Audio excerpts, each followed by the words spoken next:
hari impamvu ikomeye tugomba kuvisha mu gihindura ubuzima buri munsi. Iyo mpamvu ni uko akanyabugabo, kugira icyizere, kwiremamo imbaraga cyangwa guterwa imbaraga n'ibindi bijyanye nk'ibyo, njya nkunda kuvuga ko bimeze nko kwiyuhagira. Rero iyo uhagaritse kubikora cyangwa kubikorerwa, icyo gihe tutangira kunuka.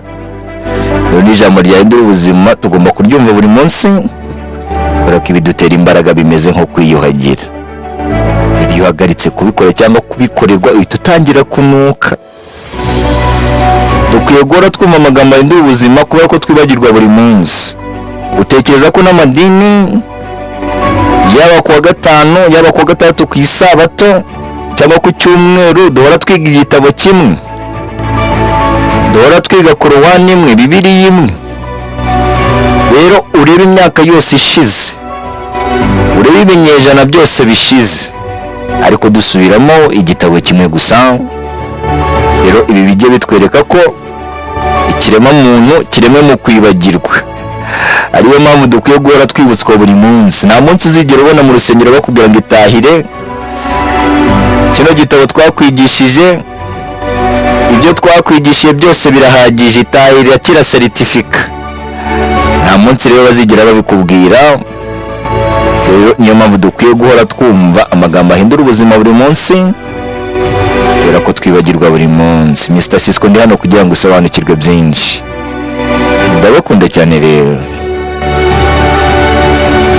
Munyemerere uyu munsi mvuge ku mugabo ukomeye cyane, umugabo uzwi cyane ku izina rya Dashim. Asanzwe avuga amagambo ahindura ubuzima, ariko uyu munsi nanjye ngiye kuvuga amwe mu magambo ahindura ubuzima yagiye avuga. Uyu mugabo rero Dashim, amazina ye nyakuri yitwa Dushimimana Jean de Dieu. Rero ni umwe mu banyamakuru n'abatanga ibiganiro by'ubuzima bafite izina rikomeye mu Rwanda. Yamenyekanye cyane rero binyuze kuri Dash TV, umuyoboro wa YouTube ukurikirwa n'abantu benshi cyane, ibihumbi n'ibihumbagiza, bashaka inama, ihumure n'inyigisho zibafasha kubaho neza.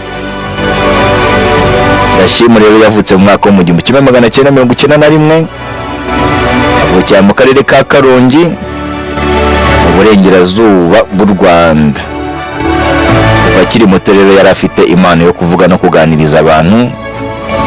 Yabanje no gukunda umuziki ndetse awukora igihe runaka, ariko nyuma aza kubona ko impano ye nyamukuru ari ugufasha abantu guhindura imitekerereze no kubagarura icyizere. Nyuma rero yo kwiga itangazamakuru n'itumanaho, yatangiye gukora nk'umunyamakuru ku bitangazamakuru bitandukanye birimo City Radio na Radiant TV 10. Aho rero niho yarushijeho kubaka ubunararibonye mu kuvugana n'abantu no kubatega amatwi. Ariko ikintu cyamuhinduye cyane ni uko yabonye abantu benshi babayeho bafite ibikomere byo mu mutima, agahinda, kwiheba n'ibibazo by'imitekerereze. Aho niho rero yatekereje ko aho kuvuga amakuru gusa, ashobora no gufasha abantu kongera kwizera ubuzima. Rero yahise ashinga Dash TV, aho yatangiye gucishaho ikiganiro ijambo ryahindura ubuzima.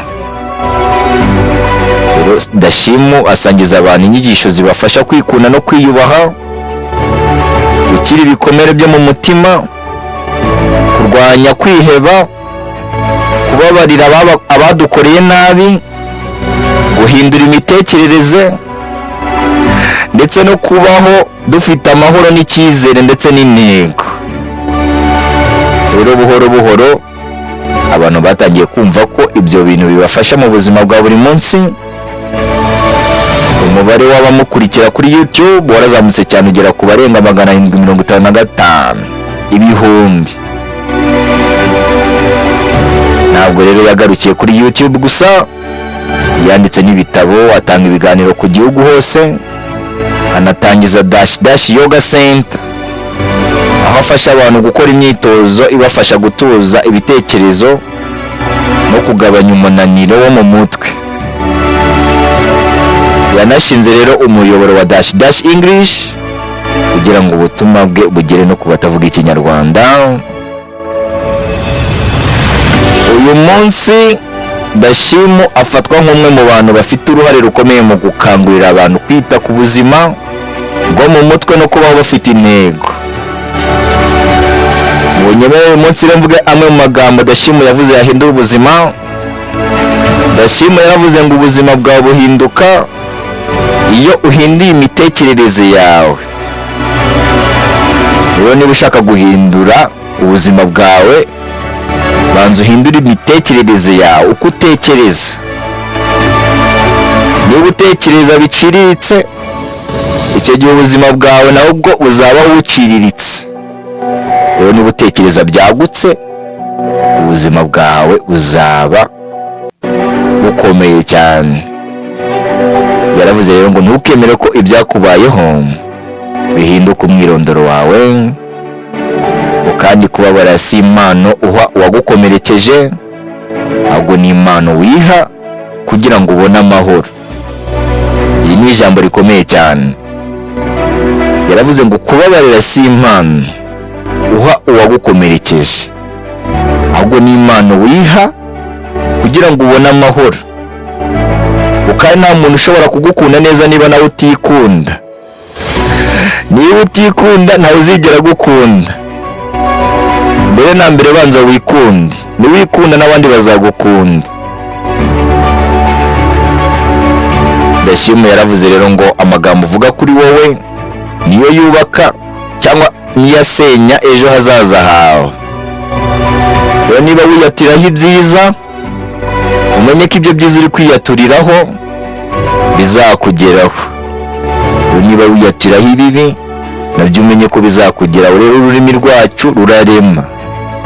Rero tukwiye kurinda amagambo tuvuga, tukiyaturaho ibintu byiza. Dashim rero yaravuze ngo ntugacire urubanza ejo hazaza hawe ushingiye ku makosa y'ejo hashize. Kandi ubwoba nibwo burozi bwica inzozi nyinshi. Nubasha gutsinda ubwoba, uzagera ku nzozi zawe nk'uko ubishaka. Rero abantu benshi batinya gutangira, bagatinya gukora ikintu runaka, ariko icyo gihe ubwo bwoba ni uburozi. Ni uburozi bushobora kwica inzozi zawe cyangwa ikintu wifuza kugeraho.